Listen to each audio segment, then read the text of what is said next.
Olha só, falando em candidatos, gente, eles devem ficar atentos, viu, aos prazos finais para a campanha, porque termina amanhã a propaganda no rádio e na TV. Ficam proibidos também comícios e reuniões públicas. Quem tem mais detalhes aí sobre essa reta final para as eleições de domingo é a nossa repórter Priscila Kerst. Amanhã é o último dia do horário eleitoral gratuito no rádio e na TV. Depois disso, os candidatos também não podem mais fazer comícios. O que segue é a propaganda paga na imprensa até sexta-feira e depois disso, as campanhas com carro de som ou então distribuição de panfletos que podem seguir até sábado.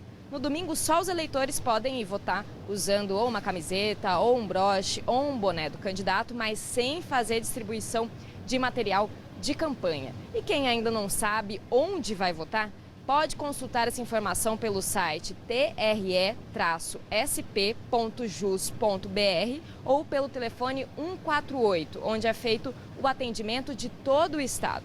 Só na capital paulista são mais de 2.000 locais de votação e o endereço que mais concentra eleitores fica no Campo Limpo. É um colégio eleitoral que é o maior da cidade, onde votam mais de 24.000 moradores da cidade. E para votar, é preciso levar um documento de identificação com foto, que pode ser uma carteira de motorista, uma carteira de identidade ou uma carteira de trabalho.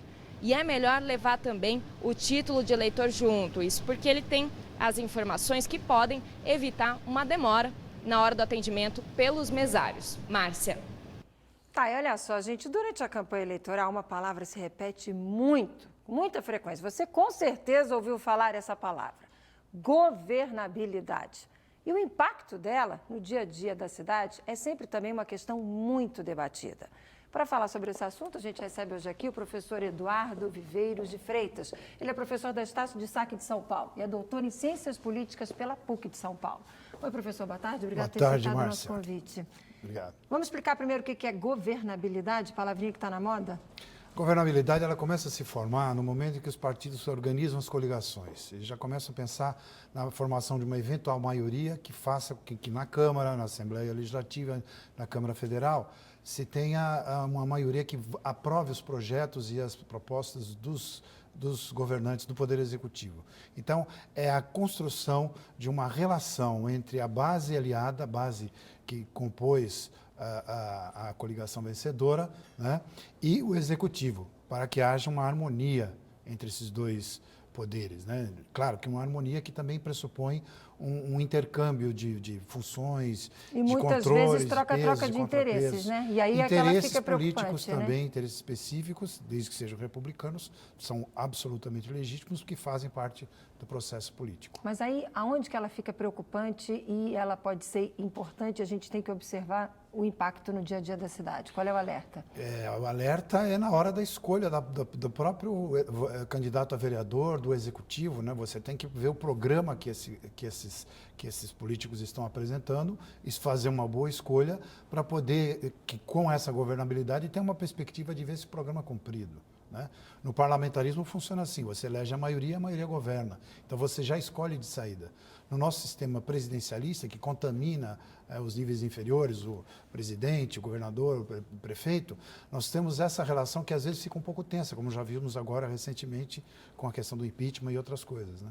E a gente recebeu aqui, durante a sabatina feita pela TV Brasil, pelo jornal É o País, candidatos que falaram bem claramente que não fazem acordos, que não têm interesse em negociar antes da eleição. Quer dizer, mas aí fica meio difícil, né? Como é que se elege? E como é que o eleitor acompanha isso depois, para saber se ele está sendo fiel àquilo que ele prometeu? Ele, eu digo, o candidato. O candidato a vereador acompanhando o desempenho do mandato. Hoje nós temos as redes sociais, temos aplicativos, temos como acompanhar o exercício do cotidiano do parlamentar, seja vereador, deputado, senador, enfim, né? É possível fazer esse acompanhamento. Em relação ao executivo, é ver como ele monta o seu governo, se ele é fiel àquele programa que foi constituído na coligação, se ele dá cargos para essa coligação exercer funções administrativas que vão levar esse programa adiante, ou se ele, por conta de necessidades políticas específicas, abre mais o leque dessa composição e acaba descaracterizando o programa. Acaba descaracterizando a proposta que você votou, que você escolheu. É importante fazer algum alerta com relação a essa próxima eleição agora de domingo? Muda alguma coisa no voto? O voto mudou em relação à resolução que regulava as eleições anteriormente, no seguinte sentido, quem costuma votar em partidos pela legenda, né, tome um pouco de cuidado, porque agora há uma norma que o candidato a vereador ele tem que ter pelo menos 10% do coeficiente eleitoral para poder se eleger. Tem um número X de votos, ele tem que ter 10% desse número. Se ele não tiver, o partido pode não eleger nenhum, mesmo tendo um número razoável de votos, não alcançando o coeficiente, pode não eleger nenhum vereador. E os votos dessa minoria acabam passando pela maioria. Foi uma jabuticaba que foi plantada, né, um jabuti que foi colocado na árvore da resolução eleitoral pelo Eduardo Cunha, né? E isso passou um pouco despercebido. Então, alguns partidos pequenos estão alertando para isso. Se você vai votar em legenda, tome cuidado, que você pode não estar elegendo nenhum vereador do partido que você escolheu. E aí, então, vote em candidato.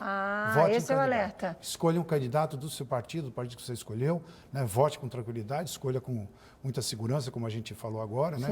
Atento a uma certa coerência doutrinária, política e doutrinária, né? E vote em candidatos, não necessariamente na legenda. Esse é o alerta que você diria que é o mais importante para o dia de domingo. Essa é a dica que a gente dá nesse momento. Tá bom. Professor, obrigada pela participação. Vote com consciência. Ótima tarde, até uma próxima oportunidade. Todos nós.